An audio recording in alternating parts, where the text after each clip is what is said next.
नमस्कार। आवाज आ रही है मेरी? जी मैडम। अच्छा, आप सभी को नमस्कार। एसएमबी गवर्नमेंट कॉलेज में इंग्लिश डिपार्टमेंट के द्वारा आयोजित इस वेबिनार में मैं प्रोफेसर हेमेंद्र चंडालिया और प्रोफेसर प्रशांत मिश्रा जी का हार्दिक स्वागत और अभिनंदन करती हूँ।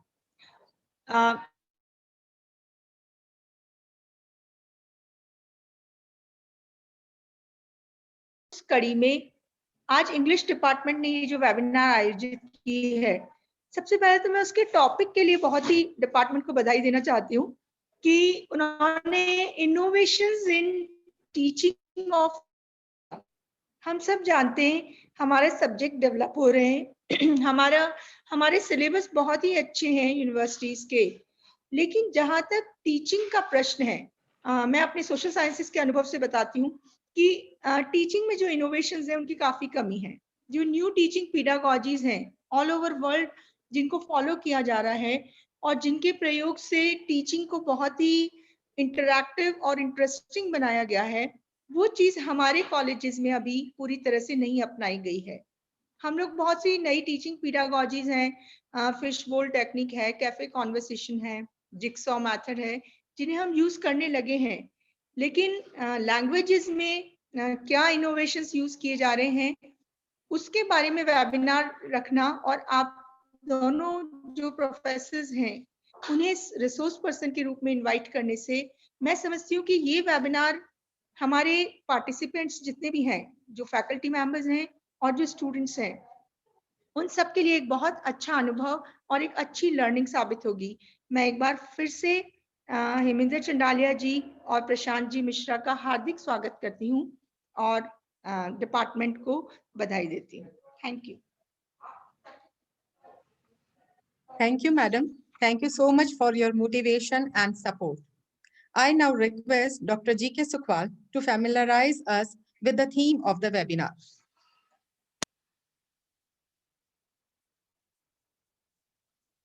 Well, the teaching of poetry has always been a creative endeavor, and there are ample possibilities for innovations.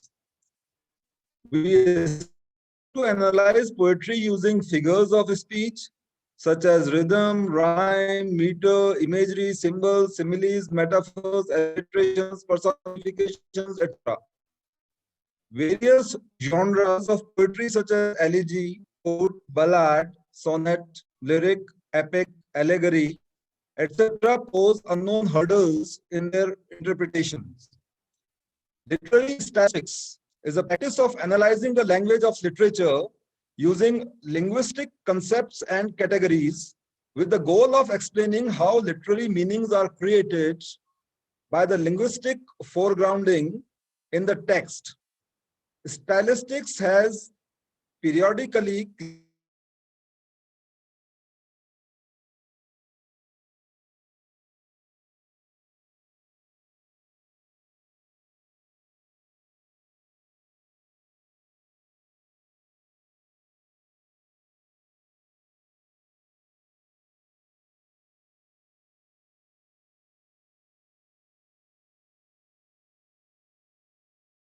Of Professor Prashant Mishra. Dr. Prashant Mishra is Professor and Head, Department of English, Government SVPG College, Neemuch, Madhya Pradesh. He did his master's in English and doctorate in criticism on John Keats as a critic, his theory and practice from Vikram University, Ujjain, Madhya Pradesh. He also had his education at the then SIFL Hyderabad, now EFL University, from where he did PGCTE, PGDTE, and MPhil in linguistics and phonetics. His major areas of interest include linguistics, criticism, postmodern theories, and pedagoggical issues. Dr. Mishra published many research papers and articles in scholarly journals and anthologies. He authored 4 books and edited 10 anthologies on ELT, criticism, and literature. He participated in many national and international seminars organized by different institutions and academic bodies in India and also acted as resource person in some of them. He translated MP People's Linguistic Survey of India published by Orient Longman. He reviewed papers for Sky Journal of Linguistics, Finland, and 3L Journal of Language, Literature, and Linguistics, National University of Malaysia. Dr. Mishra was felicitated on the Teachers' Day in the year 2013 by Sahitya Akademi, Delhi, for translating the People's Linguistic Survey of India, Madhya Pradesh volume to English. The topic of his deliberation today is stylistics and teaching poetry. Over to you, Professor Prashant Mishra Sahab.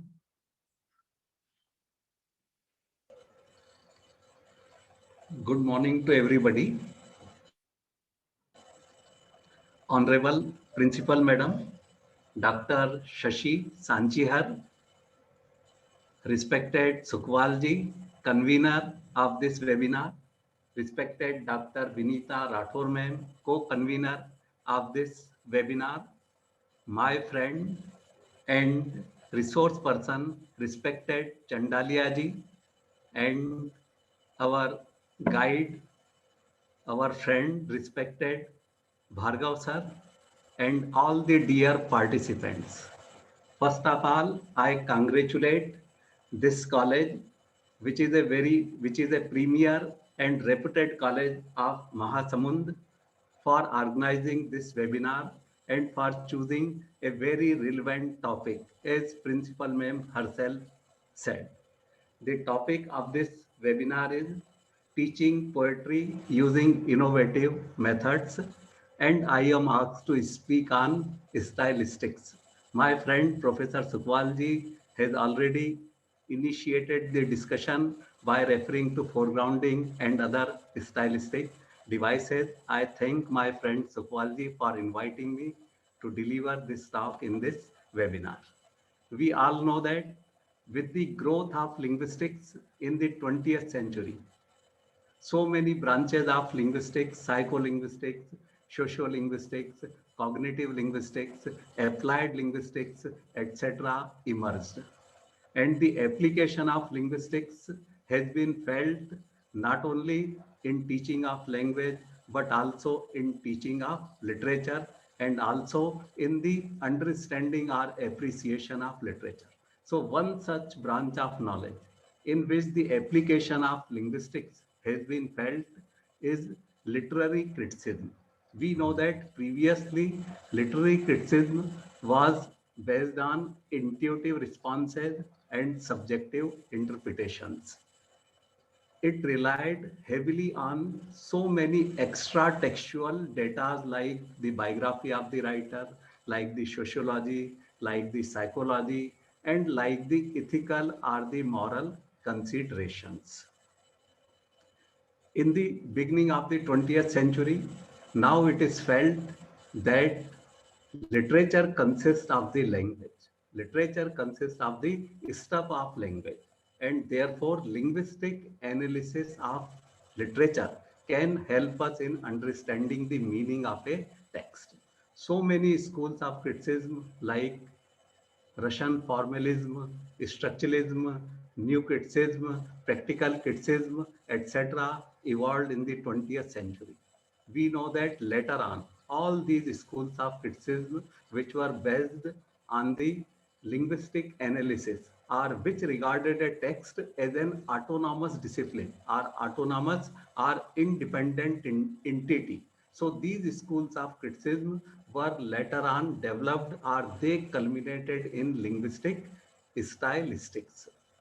We know that linguistic stylistics is the linguistic analysis of a literary text. It is the application of the methodology in the interpretation of literature. Stylistics believes that literature is also a type of communication. It is also a type of discourse, but literary discourse is different from the everyday discourse. The language used in everyday discourse is denotative, whereas literary discourse, we all know, is connotative, and it is also emotive because of its profound effect on the audience. So literary discourse is dressed in a different type of fabric. The fabric we use in literature, as Professor Sukwalji says, that we use imagery, symbols, and so many things in literature. So the fabric that we use in literature is totally different. It is highly embellished, and respected Sukwalji said that it is also foregrounded. So literary fabric, it is foregrounded, it is highly embellished, and it is also highly deviant from the ordinary language. So literary language is deviant from the ordinary language because it is highly foregrounded. So one of the important concept of linguistics is foregrounding. Now what is foregrounding? Foregrounding, we all know, is a highlighting device in poetry. The poets use some highlighting devices. The poets have to bring something into limelight. So those components of a poem which the poets want to bring in the limelight, they are highlighted by the poets by using different foregrounding devices.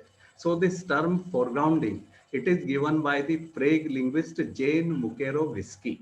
It is given by the Prague linguist Jane Mukerovsky. So foregrounding is a purposeful, intentional, and deliberate distortion of the components of ordinary language. Poets, they distort or they break the components of ordinary language to highlight some aspects or to highlight some components of the thematic or the structural organization of a text. So in order to highlight some thematic aspects or elements of a text or the structural elements of a text, the poets, they try to deviate from the normal standard use of language. So this deviation from the normal use of language by highlighting certain aspects of our theme or the structural organization is called foregrounding. So simply we should know that foregrounding means bringing something into the forefront or bringing something into the limelight or to highlight something. So if standard language or everyday language is in the background, then we say that poetic language is a language of foregrounding or it is a language of highlighting. Now, there are so many foregrounding devices used by the poet in order to deviate from the normal discourse. Now, one of the important foregrounding devices is repetition. One of the important foregrounding devices is repetition. We know that repetition is used for emphasis in poetry. When we have to emphasize somebody, when we have to highlight something, then we try to repeat. So repetition of words, repetition of sounds, repetition of phrases, repetition of clauses, and repetition also of some thematic contents is undertaken by the poets to highlight their themes. And we also know that repetition also adds to clarity. It also adds to force in poetry, to rhythm in poetry. It creates music, and repetition is also a unifying device in poetry. So it is a very common device used by the poets to highlight the thematic content. Now, when we read Wordsworth's poem Tinternabbe, in the in Tinternabbe, we know that in the first 1.5 line, the numeral 5 is repeated by Wordsworth. The numeral 5 is repeated in the first 1.5 line by Wordsworth. And again, the adverb of frequency again is also repeated by Wordsworth because Wordsworth is making a contrast. He is presenting a contrast between his past visit to the Tinternabbe or the River Wye with his present visit. Wordsworth has a painful conviction that his past Intense raptures are the past joys which are associated with his past visit to the Tinternabay will not return, will no more return. So Wordsworth says that 5 years have passed, 5 summers with the length of 5 long winters, and again I hear these waters rolling from the mountain springs with a sweet inland murmur. Once again do I behold these steep and lofty hills. So Wordsworth repeats five 3 times in the first 1.5 line, and he also repeats the adverb of frequency to make a contrast between his present visit and the past visit. Similarly, not only the poets, they repeat the words are the vocabulary items, but sometimes poets repeat particular type of sentences. Sometimes poets repeat interrogative sentences. Sometimes they repeat imperative sentences. For example, when we take Keats's poem Ode on a Grecian Urn. Now, in Ode on a Grecian Urn, Keats repeats the interrogative sentence, a particular type of sentence structure, in the first paragraph so many times to express his wonder, to express his surprise, and even bewilderment when he looks at the different or the beautiful uncommon figures which are carved on the Grecian urn. The urn is a foster child of silence. The urn also narrates the Greek tale. Now, in the first stanza, when we read these lines, it says, "What leaf-fringed legends haunts about thy shape? What leaf-fringed legends haunts about thy shape? In temp are the dells of Arcady. What men or gods are these? What maidens loth? What mad pursuit? What pipes and timbrels? What wild ecstasy? What wild ecstasy?" So interrogative sentence is repeated so many times to express the wonder or even bewilderment at the beautiful figures of men, maiden, pipes, timbrels, temples, etc. So many figures which are carved on the earth. So poets, they also repeat particular type of sentence constructions. For example, here interrogative sentence is repeated by Keats. Similarly, when we read Wordsworth poem Solitary Reaper, then in Solitary Reaper in the first stanza, Wordsworth repeats the imperative construction. Wordsworth is asking the passers-by to stop and don't disturb the melodious song of the solitary reaper. He is asking the passers-by to stop and to look at the solitary reaper without disturbing her. So Wordsworth is using imperative sentence to catch the attention of the people. So here imperative is used as a attention calling device by Wordsworth. Generally we use imperative.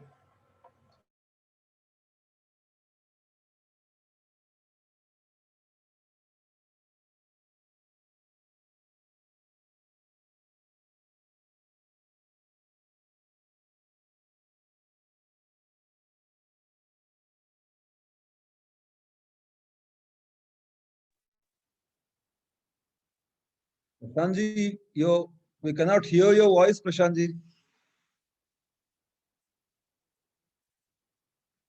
Prashant ji, you are not audible.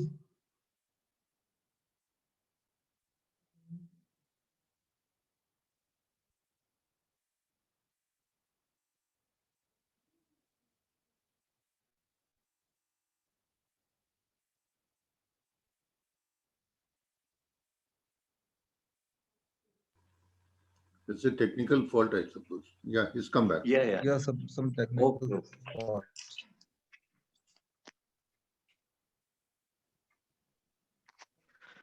Himself again. I am sorry. Yes, Prashant. Yeah. My laptop is not working. I am sorry. So once again, I continue. So I am talking about foregrounding, and I am talking about the repetition of particular type of sentences. So in Wordsworth poem, The Solitary Reaper, Wordsworth repeats the imperative sentence 3 times in the first stanza. We know that imperative is used for command or for making a request. But here imperative sentence is used as a attention catching device by William Wordsworth. When Wordsworth says, stop. Sorry, when Wordsworth says, when Wordsworth begins the poem by saying, "Beholder, single in the field, you solitary highland lass, reaping and singing by herself, stop here or gently pass, alone she cuts and binds the grain, and sings a melancholy strain. Oh listen, for the vale profound is overflowing with the sound." So, beholder, stop here. Oh, listen. These are the imperative constructions which are used by Wordsworth as a attention catching device, and also to establish a relationship or rapport with the listeners. So poets, they use interrogative sentences. They also use imperative sentences or particular type of sentences to foreground their theme. Sometimes we also see that the poet repeats the entire lines. For example, when we read Robert Frost's poem, Stopping by Woods on a Snowy Evening. Now, in the Stopping by Woods on a Snowy Evening, the theme is that our duty first and anything is afterwards. So, in order to highlight the sense of duty, the persona repeats the last two lines by saying, "The woods are lovely, dark, and deep, but I have promises to keep, and miles to go before I sleep, and miles to go before I sleep." So the last two lines, the miles to go before I sleep, and miles to go before I sleep, the repetition of these last two lines emphasize the person's sense of duty. So in order to emphasize the particular theme or the particular lexical elements which contribute to the theme, the writers, they repeat not only the lexical items, words, vocabulary items, but they also sometimes repeat the entire sentences. And sometimes even the writers, they repeat the paragraphs. When we read William Blake's Tiger, now the first paragraph is repeated at the end also. William Blake says, "Tiger, tiger, burning bright in the forest of the night, what immortal hands are I could shape thy fearful symmetry." Now, this paragraph with slight difference is repeated at the end also. "Tiger, tiger, burning bright in the forest of the night, what immortal hands are I dare shape thy symmetry." Now the poet is feeling wonder, he is awestruck when he looks at the dreadful and yet symmetrical or proportionate figure of the tiger. So the poet repeats the entire paragraph. And in this poem, when we make a stylistic analysis of this poem, then we also notice that so many interrogative sentences are used by the poet. And all these interrogative sentences are used by the poet to highlight or to foreground the poet's awe and wonder at the creation of the tiger. The poet is expressing his wonder how God is able to create such a fearful creature, God who has created an innocent creature like a lamb. So he repeats so many interrogative sentences. What the hammer, what the chain, in what furnace was thy brain, what the anvil, what dread grasp, dare its dreadly terrors clasp. So, so many interrogative sentences are repeated by the poet. So repetition of words, repetition of phrases, clauses, repetition of even sentences, repetition of even paragraphs are undertaken by the poets to foreground their theme. Now, after repetition, another very important foregrounding device is unusual collocation. Unusual collocation, this is another very important foregrounding device. We know that poets, they use odd words together. Unusual means odd or strange. Collocation means juxtapositioning together or placing of unusual words together. Now, there are poets who place unusual or odd words together, and by placing odd words together, they try to highlight their theme. The best example I have seen of the unusual collocation is Robert Graves' poem Flying Crooked Gift. Now, in this poem, Flying Crooked Gift, the title itself is combination of odd words or strange words, flying, crooked, crooked and gift. So how flying crooked can be gift?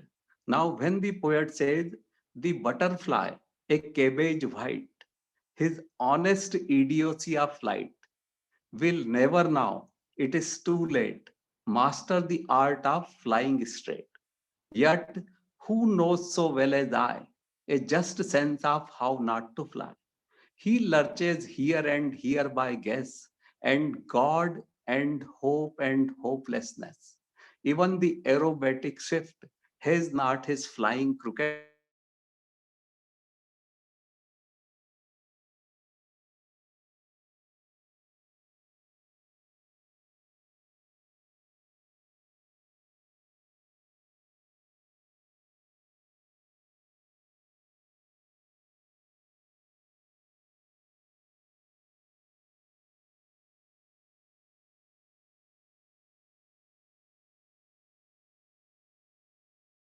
Gives us the hint to the theme of the poem. Now, when we compare the poet with the butterfly, and when we compare the activity of the poet with the flight of the butterfly, then we come to know that here the poet is referring to poetry writing as an oblique activity. Poetry writing involves the crooked or the oblique or the deviant or the foregrounding activity. It is a deviant activity, oblique activity, foregrounding activity. So placement of the poet in the fourth line provides us hint to the theme of this poem, that it is the poet whose activity is oblique and whose activity is crooked, and this oblique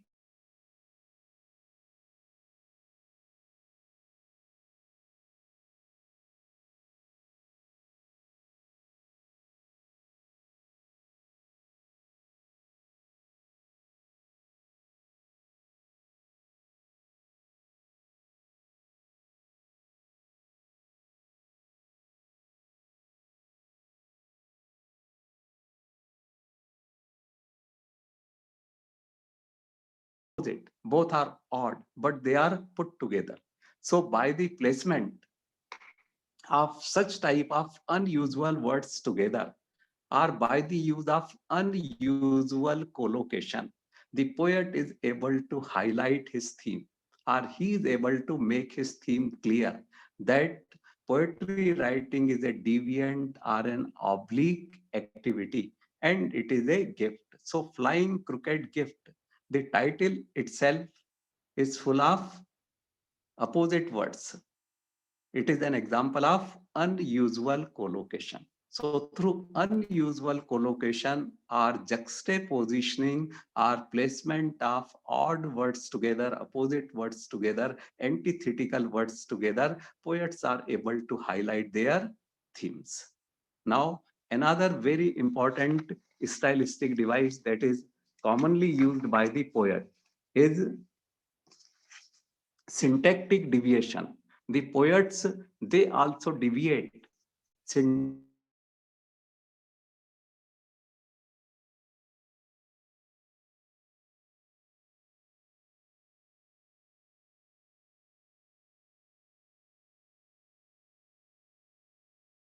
for the sake of rhythm or to create music, but for foregrounding purpose.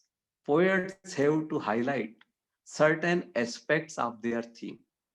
So those lexical items, those words, those vocabulary items which are more important for the theme of a poem, generally they are foregrounded. They are brought into the front, and the normal word order is broken. So this is called syntactic inversion. So through syntactic inversion or inverting the position of words, breaking the normal word order, the poets, they highlight their theme. For example, when we read Emily Dickinson's poem, I tasted a liquor never brewed. Now, in this poem, Emily Dickinson uses syntactic inversion as a stylistic device to foreground her theme. She says, inebriate of air am I, and debauchee of dew, reeling through endless summer days from inns of molten blue. Now the normal word order, that is, I am inebriate of air, I am addicted of air, I am debauchee of dew, I am reeling through endless summer days from inns of molten blue. But this normal word order is broken. And all those lexical items which contribute to the theme, like inebriate, like debauchee, like reeling, all these lexical items, they are associated with addiction, they are associated with intoxication. So those words which are associated with intoxication, addiction, they are put into the front to emphasize that the poetess is sensually indulged in the beauties of nature. She is not an ordinary tippler. She is not an ordinary drinker. She is intoxicated to the beauties of nature like dew, like fresh air, etc. So in this way, by breaking the normal word order, the poetess is able to highlight her intoxication, her addiction of the beauties of nature. Similarly, when we have read Wordsworth's Solitary Reaper, in Solitary Reaper also, Wordsworth is trying to catch our attention towards the solitariness or towards the reaper or towards the Scottish girl or maiden who is reaping the corn and who is making bundles and who is singing a very melodious song, the song that is reverberating or that is echoing in the entire valley. Now the poet is trying to draw our attention to the solitariness of the maiden, and therefore the poet uses different lexical items like alone, solitary, etc. in the front. When Wordsworth says, alone she cuts and binds the grain. When Wordsworth says, alone she cuts and binds the grain. Now alone, this lexical item that is referring to the solitariness of the reaper, it is put into the front. Similarly, in Wordsworth, another poem, Daffodils, Wordsworth is trying to catch our attention towards the daffodils. He's talking about the infinite number of daffodils. So when Wordsworth says, 10,000 saw at a glance, 10,000 I saw at a glance. Now the normal word order is, I saw 10,000 at a glance. But here I is not important.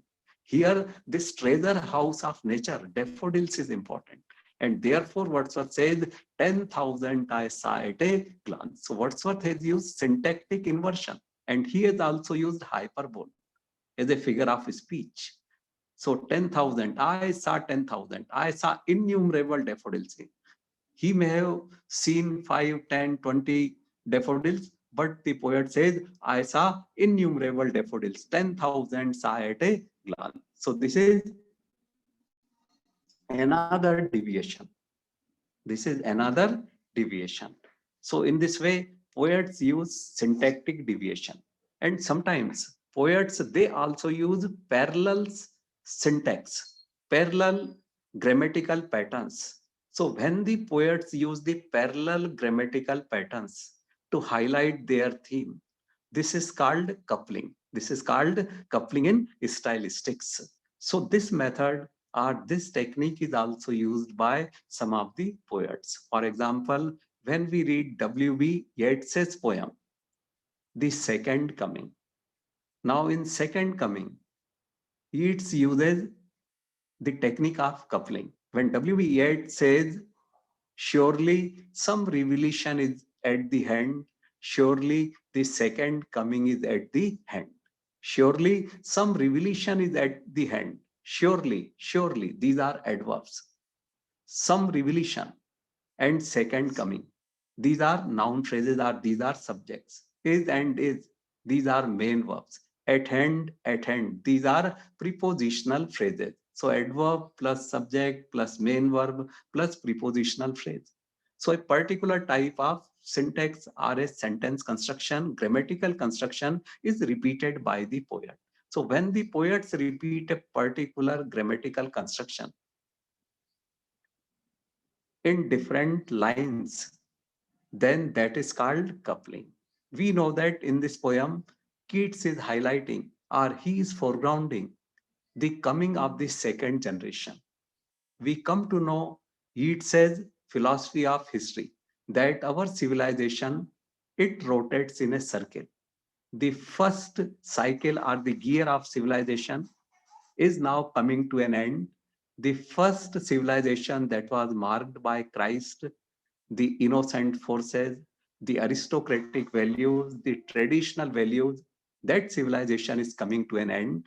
And now we see the image of a very dreadful animal who has the body of a lion and head of a man.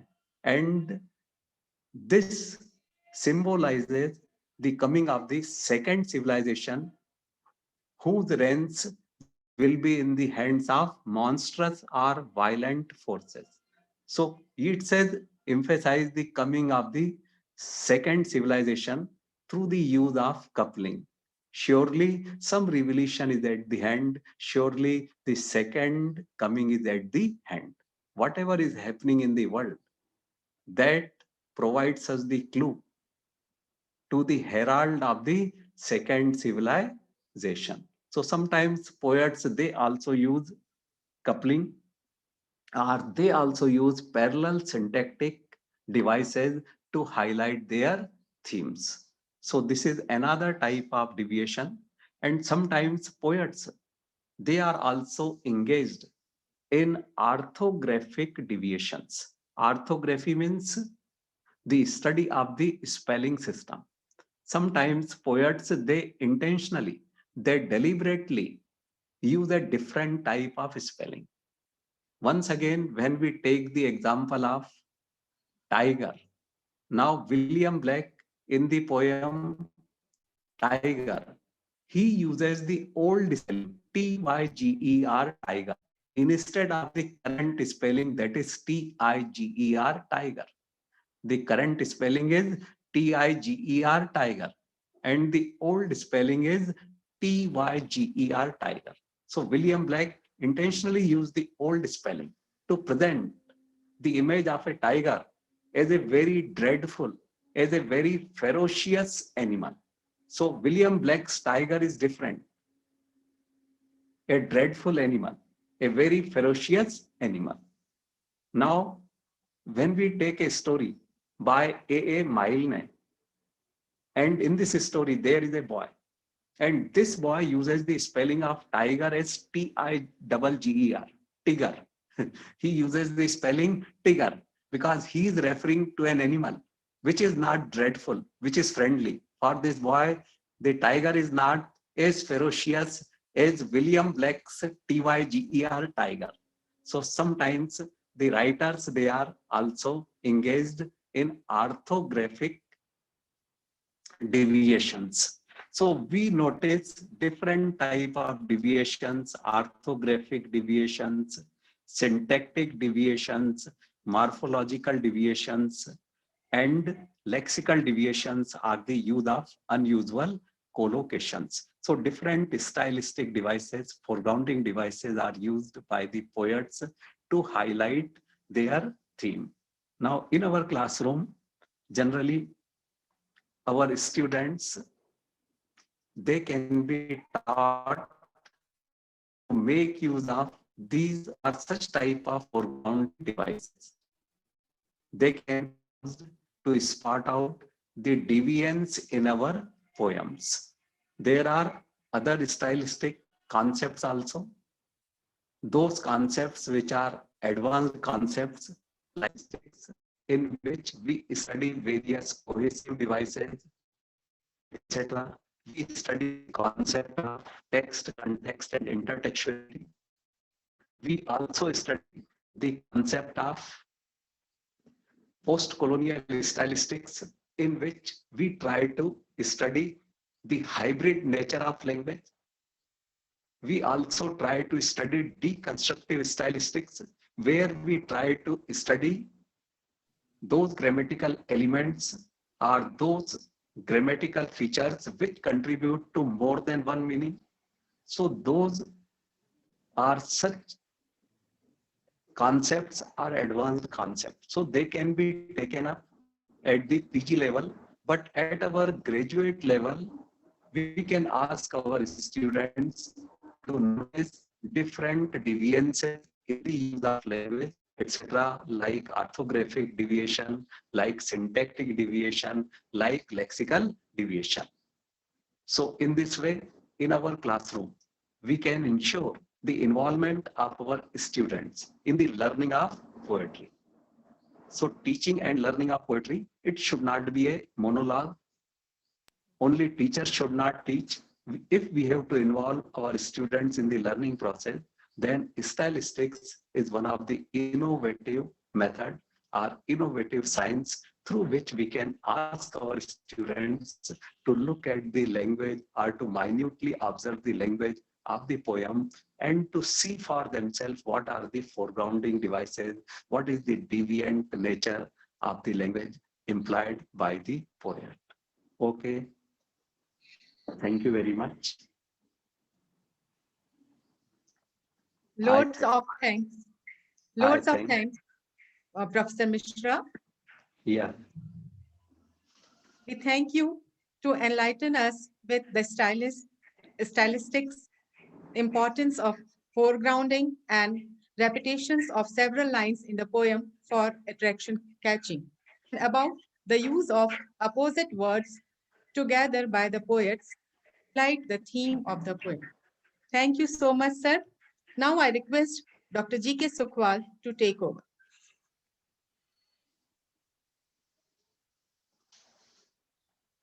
We have yet another scholar, my guide and mentor, Professor Hemendra Chandalia, a brief bio note of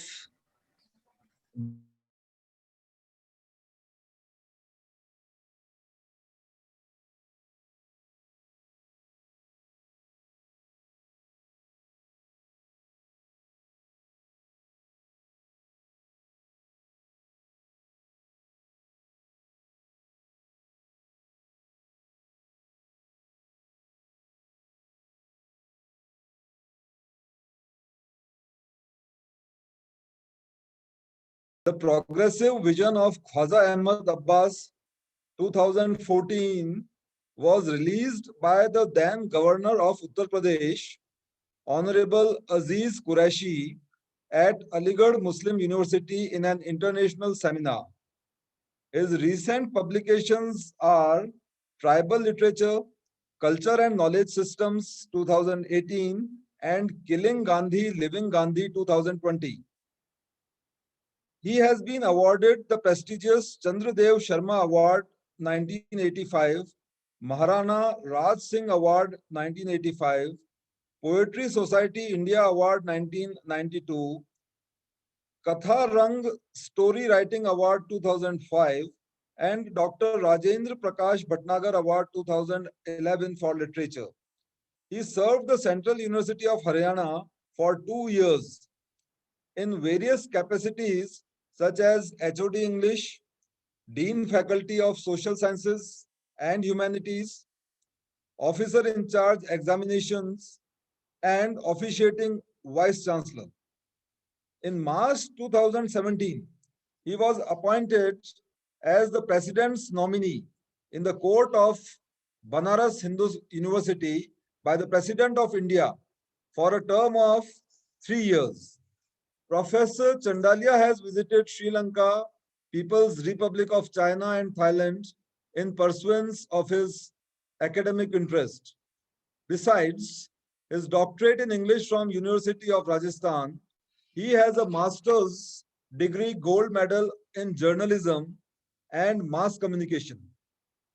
Dr. Chandalia has a PG certificate in teaching English from CFL Hyderabad and a PG diploma in folklore and cultural studies and a PG diploma in translation from IGNOU, New Delhi.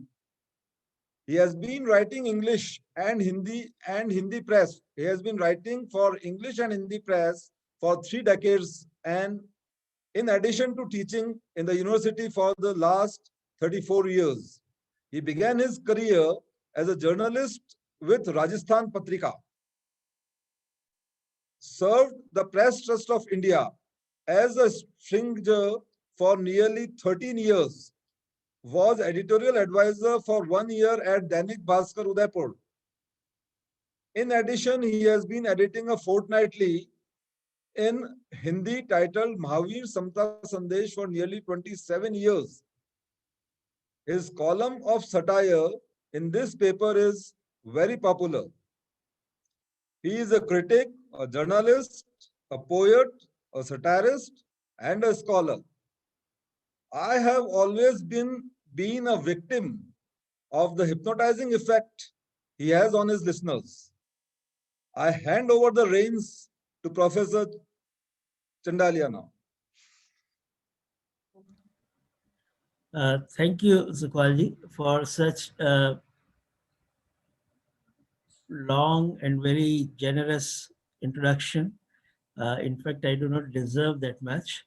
But let me first thank the college, principal, madam, colleagues in the department, and the entire organizing team for giving me this opportunity.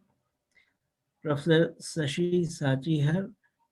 In fact, my wife also works in Miragals College, so I have met her and I found her very, in a way, dedicated to academics. I also thank Dr. Vinita Rathod, who is the co-convener of this program. And I can see my close friends who are a part of this conference.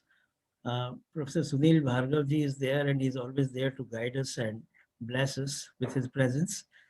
Let me first thank you, Professor Prashantji, for making my task so easy. In fact, Prashantji has dwelt upon almost all the technical parts of appreciation of poetry. And I'm sure most of the students who are linked to this program would benefit from his very learned talk and the way he analyzed a number of poems. So whatever tools we require to analyze and decode poetry, I think Professor Prashant Mishra ji has done it pretty well. And that has saved a lot of my effort in explaining and examining the poems, how one should deal with the poetry and so on. In fact, my task is slightly different. I'm trying to talk about poetry, not as a critic, but as a reader of poetry, and to some extent a small poet myself, a scribbler who has tried to jot down a few lines here and there. So let me begin by some of the very basic questions that relate to the composition of poetry, the reading of poetry, and teaching of poetry. To me, poetry basically is a source of joy. Whether you read poetry or whether you write poetry, what is the primary purpose? The primary purpose is to create some kind of pleasure. This pleasure is a product of the creative urge of the writer or the poet and the attempt of the poet to share his experience, his perception with his audience, with his readers. So as a poet actually is trying to transfer his joy to the readers or the audience. We all know, all the people who are connected with us know that literature began in the entire world as poetry. Whether you talk of English literature, whether you talk of Hindi literature, Persian literature, or literature in any other language, the first form that came into existence was poetry. We started with verse. The prose came much, much later. And this prose, in fact, which became a part of the intellectual strength of humanity, was in fact developed after the human civilization has entered into a very complex kind of situation with complex relationships and complex forms of life. But when we talk of poetry, it started with the very first expressions of human being, which was a simpler world, and the simpler world was expressed through a simpler form, which in fact was poetry. The basic purpose, as I said, was to share the experience, share the feelings and emotions that a poet felt. And therefore, when we talk of poetry and enjoying poetry as a reader, our purpose is to come closer to the poet's experience as much as possible. And as a teacher, when we teach poetry, I think that my job as a teacher is to transfer that joy that the poet had experienced to my students, and they should also learn to enjoy poetry so that they may also gain not just education, but also the pleasure which is derived out of reading poetry. I think if we are able to do that, then only the students will develop a kind of taste for reading poetry. They must learn how to enjoy poetry. They must have a passion for poetry. And this passion can be aroused only when the teacher has a passion for poetry. A piece of poetry cannot be taught like prose. Because when we study poetry, we do not study poetry for information.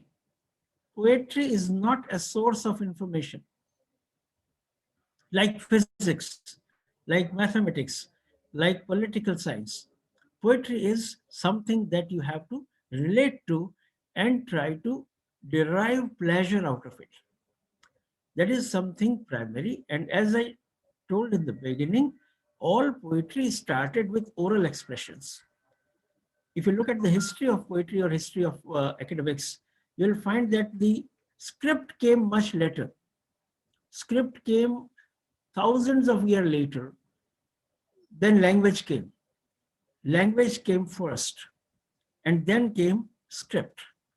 And even before language developed in the perfect grammatical form, we had certain sounds. So if we examine the linguistic development of poetry, Professor Prashant Mishra, in fact, talks better than me on this issue, that we started with sound. There were sounds, and for sounds, we developed certain signs. And these signs became words. And these words then later on developed into language.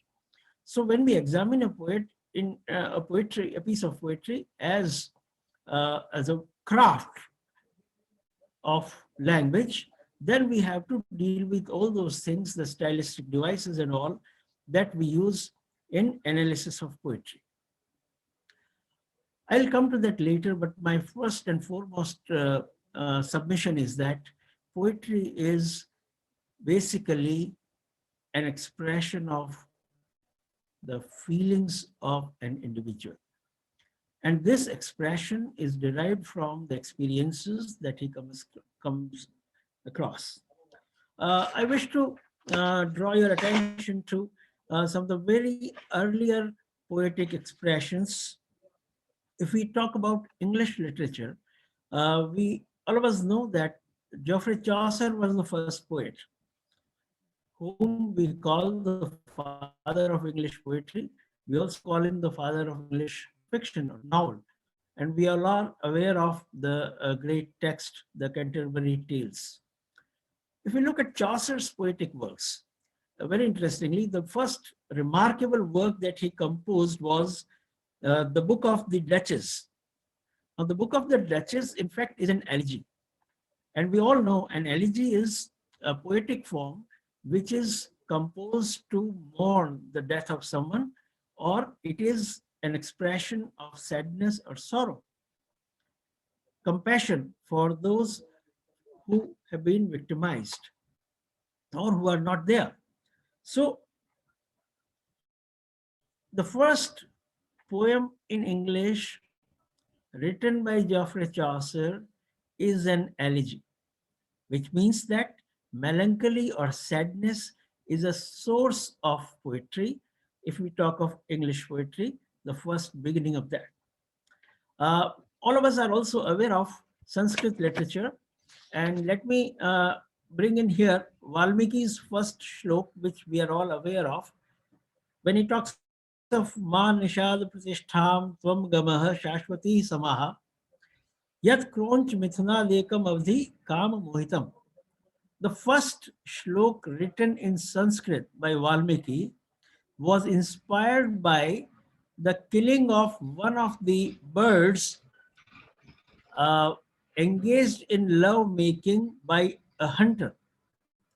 The hunter killed one of the birds, and the other bird was crying in pain because of this separation from the lover or the beloved, which means that Valmiki was moved to compassion and he composed this shlok out of compassion for the bird who was killed. A very prominent romantic poet of Hindi literature, beginning of the 20th century, Sumitra Nandan Pant, also talks of poetry and how poetry comes into existence. And he says, Viyogi होगा पहला कवि, आह से उपजा होगा गान, उमड़कर आंखों से चुपचाप बही होगी कविता अनजान. So when we talk of poetry and talk of understanding poetry and taking it out to the students, what I see is that we have to somehow relate to the source of poetry and how it is composed, why it is composed, and what does the poet wants to convey through his composition. The other part is equally important, as Professor Prashantji talked of, the craft of poetry. And here I am reminded of one of the most prominent poets of Urdu literature, Mirza Ghalib. Ghalib, in one of his couplets, a sher, talks of his own poetic creation and of his style of creation. He says that हैं और भी दुनिया में सुखनवर बहुत अच्छे, कहते हैं कि गालिब का है अंदाज़ बयां और. So this andaz baya is something which is very important and which makes a poet unique in his creations. So when we look at poetry, we have to talk of so many things, you know. We have to talk of the source of poetry. We have to talk of the form of poetry. We have to talk of the message of poetry. We have to talk of the purpose of poetry and what is it that the poet wants to convey. And above all, we need to talk of the pleasure that is derived out of this pain of composition. Now, my submission is that when we talk of poetry and start teaching it to the students, we need to take up this approach of comparative literature because all education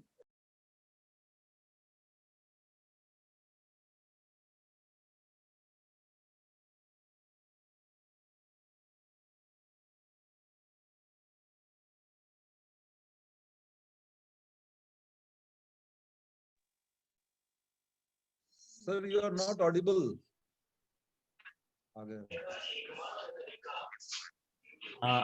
Is it fine now, Sukhmalji? Yeah, fine, sir. Fine. Yeah, it's okay now. So, okay, how much did you miss?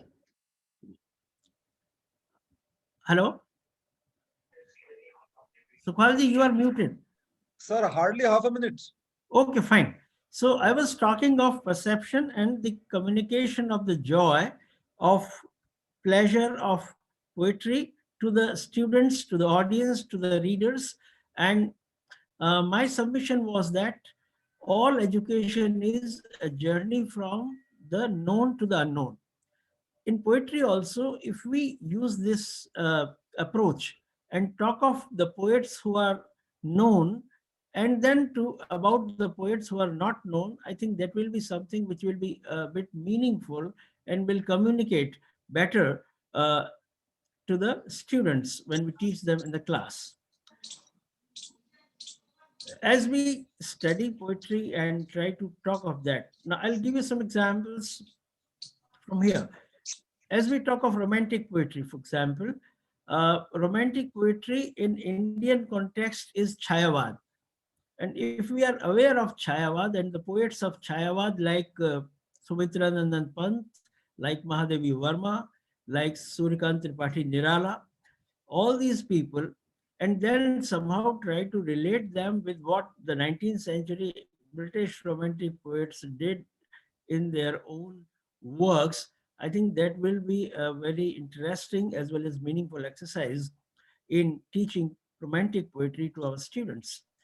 If you remember the beginning of Indian English literature, poetry of Henry Derozio, poetry of Toru Dutt, Aru Dutt, Michael Madhusudan Dutt, all these people who were writing in the beginning of the 19th century, they had a great influence of the Romantic poets of England, the beginning of the 19th century. And therefore, the beginning of Indian English literature is in a way a shadow of Romantic poetry of England, which was written by poets like Wordsworth, Coleridge, Shelley, and all, Keats, and so on. So that approach is something very, very important. Professor Prashant Mishra ji was talking about structuralism, post-structuralism. He was talking of modernism, postmodernism, and all these literary movements, deconstruction, and so on, and how these approaches help us in the understanding of literature. I would like to add to that and just say that the new historicist approach, which came after formalism and which is also a very prominent approach of studying literature in the 21st century, can also be adopted meaningfully in the context of poetry teaching. Because poetry is, as I said in the beginning, a creation of joy, but at the same time, it is also education. Poetry is written and composed to convey certain ideas and convince the audience for a particular purpose. So there are two debates which are there in the world of literature. One is art for the sake of art or art's sake. Other is art for the sake of life. Now, poetry has been used in both ways. Poetry has been composed for the sake of its own joy. Swanta Sukhai, as Tulsidas ji used to say it, for its own joy. The creation of poetry itself gives joy. And the writer writes in order to satisfy this urge of creation for his own pleasure. But at the same time, art for life's sake, when we write poetry, not just to gain pleasure for our own self, but to communicate something meaningfully to the people for a purpose. So the poetry of Bertolt Brecht, for example, who says that poetry is not just a mirror or art is not just a mirror held to the society, but he says that it is a hammer with which to correct the shape of the world. The world is not in its proper shape, and literature and art is a hammer so that you can apply that hammer and put things in proper order. So that also is done through poetry. So poetry is both pleasure, poetry is also an instrument of change. And that is something meaningful, particularly when we talk of the developments in 19th, 20th, and 21st century. Poetry is for change. We want to transform this world.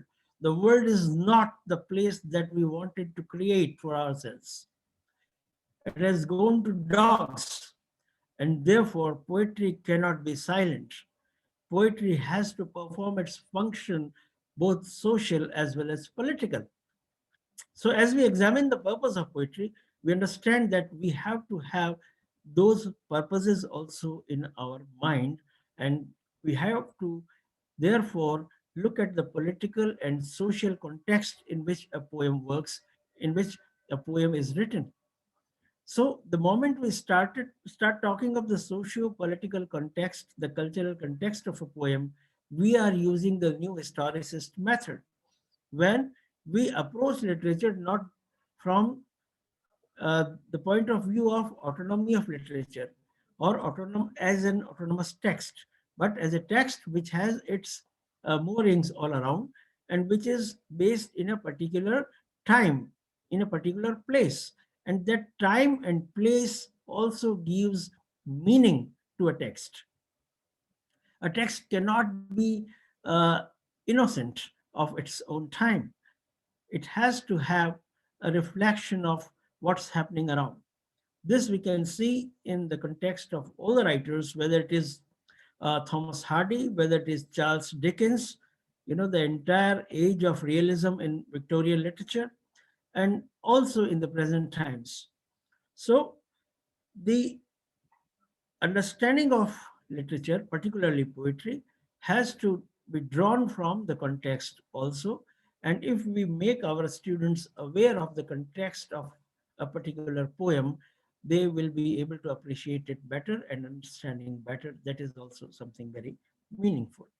Now, how does a poem work?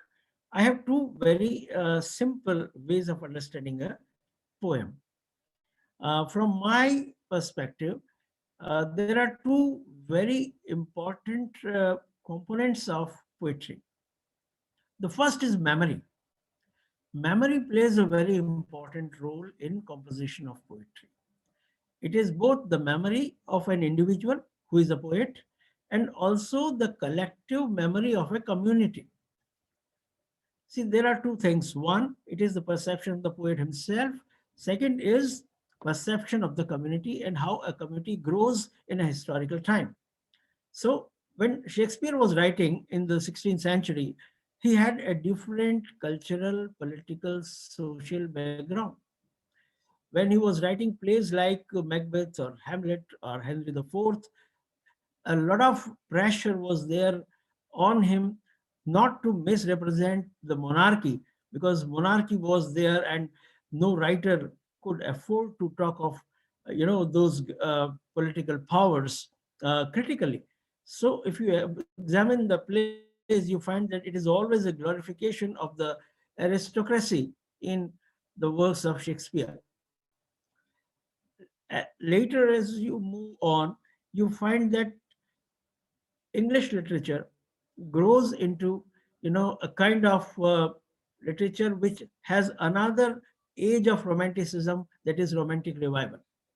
And romantic revival in the 19th century is influenced by the French Revolution. So from 16th century to the end of the 18th century and beginning of 19th century, Europe had transformed considerably. And the French Revolution, in fact, transformed the whole world with its, motto of justice and equality and freedom and fraternity. A new democratic spirit was rising up in the whole world after the French Revolution. And therefore, when you look at the poetry of Wordsworth, for example, poetry of Shelley, you find that they are all expressing this new spirit of democracy, new spirit of creating a new world order, and so on. So these things happen, in the world, and we cannot just say that poetry could be understood only through the text which is given to us. No text is autonomous. In fact, it relies for its meaning on the surroundings, on the time in which it is created, and also the place where it is created. So that also is something very meaningful in our teaching of poetry. And therefore, I say that memory is important. Memory is a very important component of composition of poetry. Second important thing is myth. See, every culture, if you talk of the five ancient cultures of the world, we find that all these cultures, whether it is the great Greek culture or the Indian culture or the Chinese culture, these cultures have their own mythology.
the poem and talk to our students, sometimes dictate them the paraphrase, and this is what they reproduce in their examinations.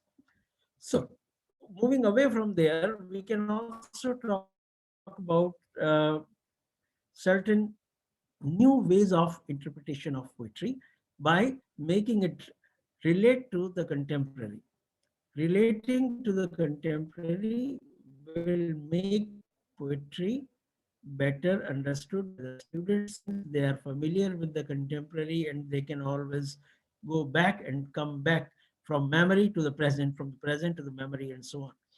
So in this particular poem, pain occurs again and again. When he talks of the old woes, when he talks of remembrance of things past, when he talks of sigh, the lack of many a thing, which means that the poet is talking of a feeling of loss. There is something which he has lost. But the memory of things which he has lost gives him joy.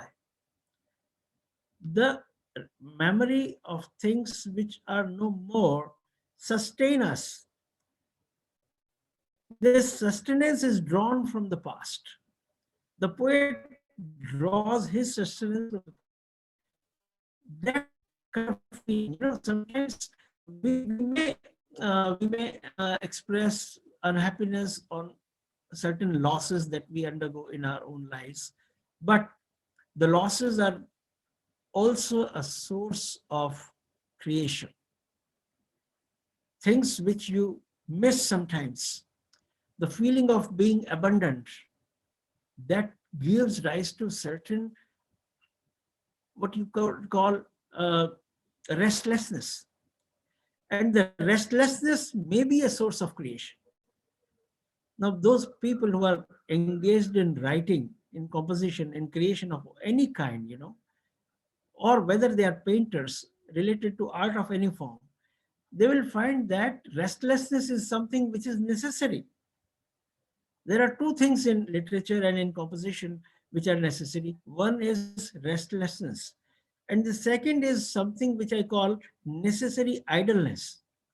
It's not always essential to keep on doing something, engaged in something.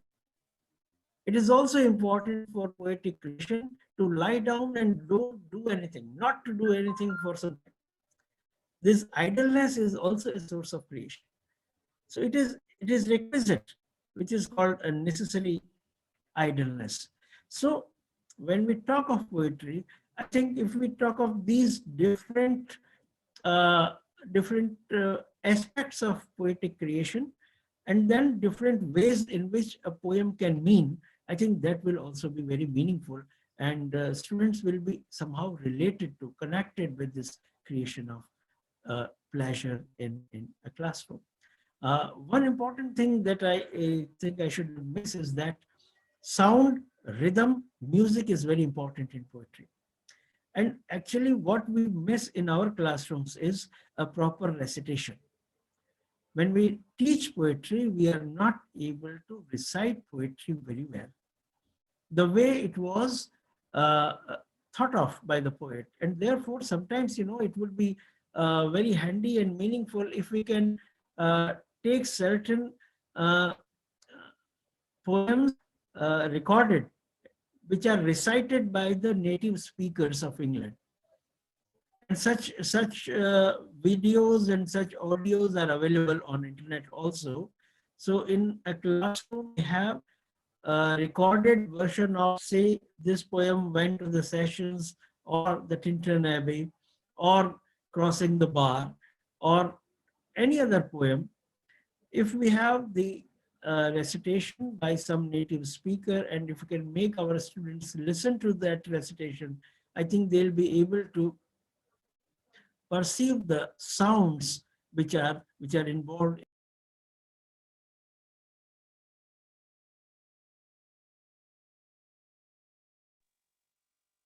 So there is some problem. You are muted, sir, again. Was some it was muted. This recitation, which is made available to the students, would mean something which is very, very important, and they will learn better. Professor Prashant sir has already talked of decoding and coding and figures of speech. We can also talk of alliteration. This particular poem has examples of alliteration like sweet silent thought, like woes new veil, my dear, time's waste. So alliteration, resonance, repetition, uh, metaphor, similes.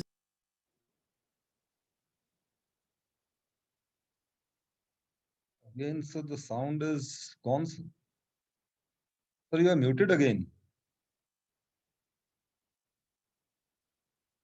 Actually, this is some internet problem. Maybe signals are not very strong. So this could be, the way in which we could approach a particular poem and let our students understand it better. Uh, to conclude my talk, I would like to say that poetry is something which uh, basically relates to emotion. And when we teach poetry, we ourselves as teachers need to be involved into the feelings, the emotions, the compassion of the poet, and then perhaps then only we will be able to communicate that well to the students. And as I said, a comparative approach will always be uh, helpful in understanding a particular work, and a new historicist approach when we talk of a text in the proper context, trying to relate it with the historical, political, cultural situation in which it is created. I think that also will be useful in making students understand a poem. I think this is all from my side. If there are any questions, I would be happy to respond. And once again, I thank my friend Dr. Gopal Krishnji Sukhwal, Madam Shashi Sajiharji, Dr. Vinita ji, and the entire team for inviting me to talk on a topic which is very dear to my heart, and something which I will always love to talk about. I am trying to do certain experiments with poetry these days, and I'm trying to, compose certain poems in English, experimenting with different stanzaic forms. Maybe on some occasion we talk about that also. But for the present, thank you so much. Thank you, Sukhwalji.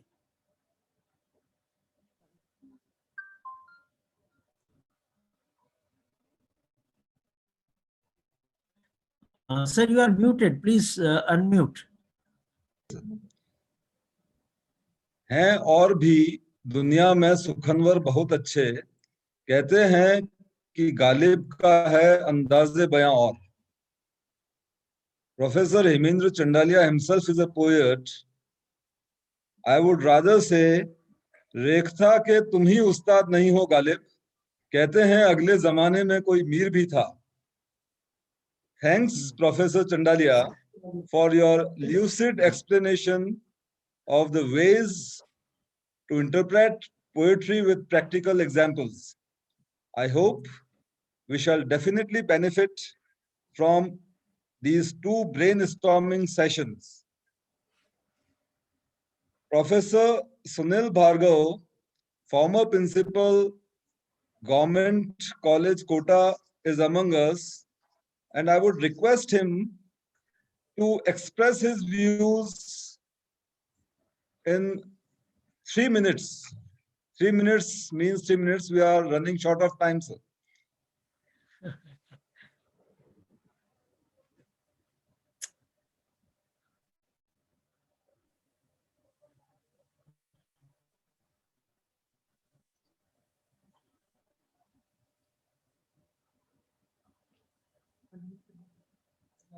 Sir, you are unmuted.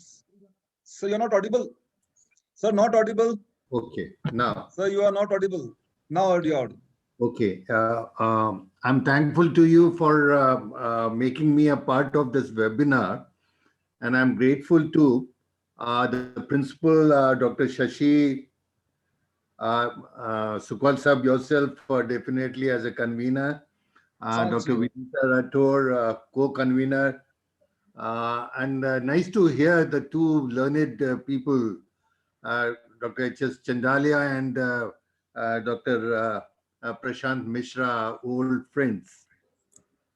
The topic that you have chosen up, I mean, it's relevant, definitely relevant to the present times also. And many of us, as being a teacher, lack somewhere or the other those insights in uh, molding up the methods of teaching poetry to a graduate and postgraduate classes. Basically, imagine as poetry is some sort of a literary work, which attempts to stir the reader's imagination or emotions. So that totally depends upon how a writer uh, tries to bring the reader in his own uh, environment, the environment which he wishes to create. Indeed, might be in a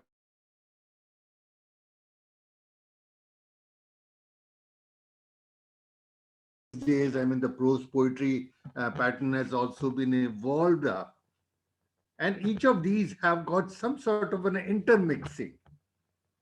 What Professor Prashant had talked about was something related to the criticism, how to evolve, how to foreground, how to uh, bring about the qualities of a poem that is existing or that is being read in a class. Maybe the orthographic deviations, maybe the syntactic deviations, but we all know that poetry or a poet, while creating it, has a privilege of a different poetic license that has been given to him. So he can mold the words in a way, but real poem comes out either removed or changed. It brings about the destruction of the entire theme of the poem. So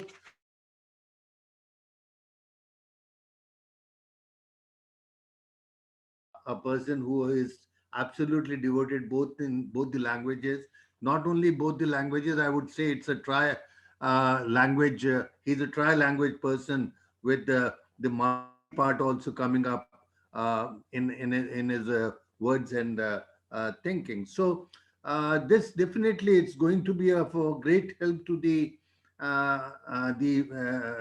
teachers and the participants. And I wish such type of webinars definitely, which is a brain mind of the Directorate of College Education from the Commissionerate.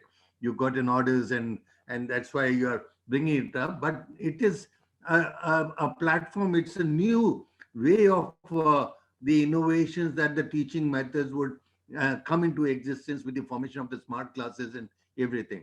So I wish you all a very successful webinar, and thank you for making me a part of it. It's been almost 2 minutes 45 seconds. I'm closing up as per the orders of Sukhwalji. Thank you so much, Sukhwal. Thank you so much. Thanks a lot, Bhagasa. We are now winding up the webinar. Now over to Dr. Vinita Rathod for formal Thanksgiving. All good things must come to an end. It is time now to extend formal thanks to one and all who have contributed to make this webinar a success. Thanks to the Commissionerate of College Education, Rajasthan, to provide us an opportunity to conjure up and conceptualize a very interesting area of teaching. Thanks to the director of the webinar, Dr. Shashi Sanchihar, our principal madam, for motivating us to organize such an enlightening event. My thanks are due to resource persons of today's webinar, Professor Prashant Mishra and Professor Hemendra Singh Chandalia, who have devoted their valuable time to make this event extraordinary with their scholarly deliberations. My thanks are also due to all the participants and students who have joined this webinar. The technical committee members, Ms. Preshika Dwivedi, Department of Drawing and Painting, Mr. Jitendra and Mr. Aftab deserves special thanks for smooth conduction of webinar. Thank you so much.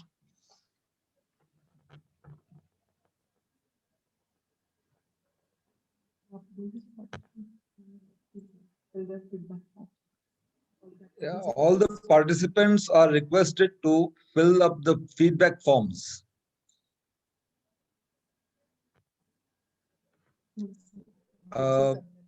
This feedback form is available in the chat box.